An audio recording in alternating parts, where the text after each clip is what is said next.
मालिक अपन बर्थडे के टाइम से अपन पिता नहीं करते बर्थडे के हां पिता नहीं तेरा बात बर्थडे के टाइम से अपन पिता नहीं करते क्या हो गया कैसे कैसे कैसे बोल बोल बोल बोलो पेट बोलो बोलो मैं तुम्हें बोल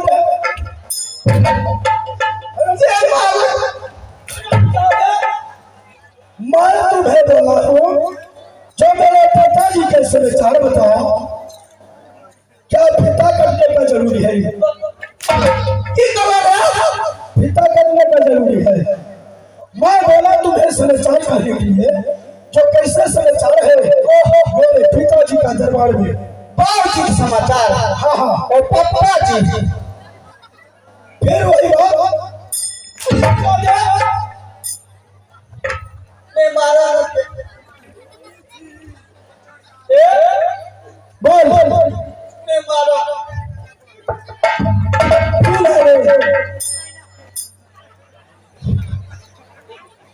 अरे हरम ज्यादा या 3 महीना का मारा करो क्या चीज है अब मारता मारता बुरा नहीं आ बच्चों क्या हुआ 3 महीना ना की रहे थे कौन चीज रहता है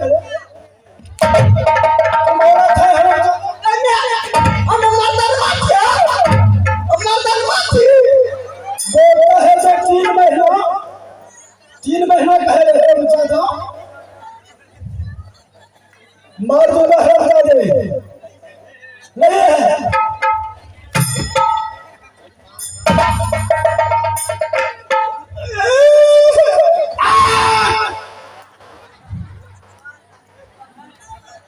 अरे बच्चा दो मैं तुम्हें बोल रहा था जो समाचार बताओ तो क्या बोला जो 3 महीना है ना लेकिन समाचार बोलते बढ़िया से अच्छा भारत में कोई कमी नहीं कोई दिक्कत नहीं बुझो ना बात की थी कहो अरे कोई बचा ले हो हां पराने बच्चे बच्चे नाचे बोल अरे वो तो मैं बोल रहा है तुमसे जो मैं थोड़ा तुमसे मिलने के लिए आया था ओ मिले ले हां हां बाबू खर्चा बर्चा कर तो हमरा दे रहा थोड़ा चले हो तो खर्चा हां तो कृपा कर नहीं दो बस ए कहूंगा ओ मेरा पिताजी कुछ नहीं करेगा ना मगर जीवन तुम्हारे मार देंगे समझ गया मैं तो नौकरी के करता और पाओ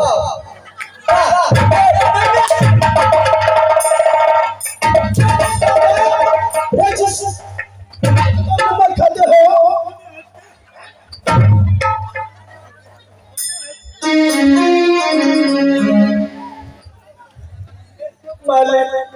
बोलो नहीं मारा हम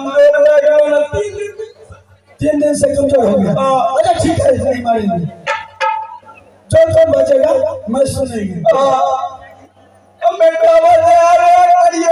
अच्छा ठीक है बोलो की गलत राजपाल कैसे चलता है और कहकर को मुझे सुनो और मेरा पिताजी कैसे रहता है सब समाचार अच्छे है कोई दिक्कत नहीं है महाराज राजपाल सही हाँ हाँ अच्छे ढंग से चलता है वही मैं तुम्हें पूछना चाहता था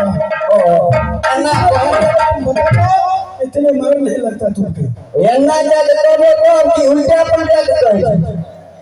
उल्टा सीधा बजा तो जुम्मन पकड़ को खर्च देंगे अच्छा नहीं कुछ करो जा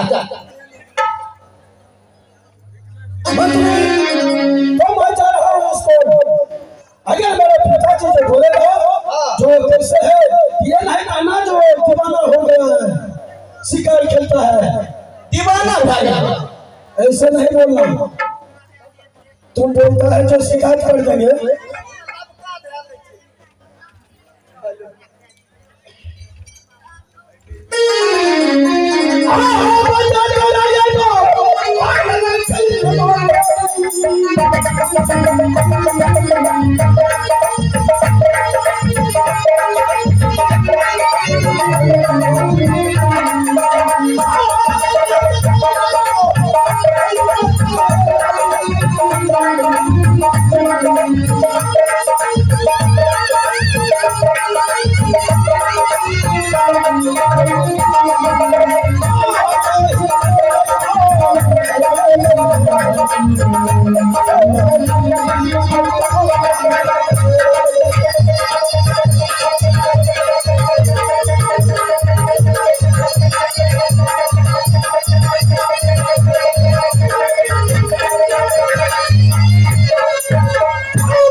करने के लिए? क्या तुम कहाँ गया हुआ था? हाँ मैं मोखा पर बैठा है। मोखा पर? हाँ। क्या तुम दिल्ली के नहीं हो? कालिए घर के अंदर अरे ये बताओ, तुम दिल्ली हो या मनुष्य हो? आदमी छिए। आदमी है? हाँ। आज तुम मेरी बात करो, आदमी रिकॉर्डिंग है छै। मालिक बैठा दो। मंत्री मालिक बैठा दो। इसी खुशहाली पर नाचने गाने वाली को बुलाओ। हाँ हमरो के साथ चल बैठा दो। ठीक है, लगाओ रिकॉर्ड।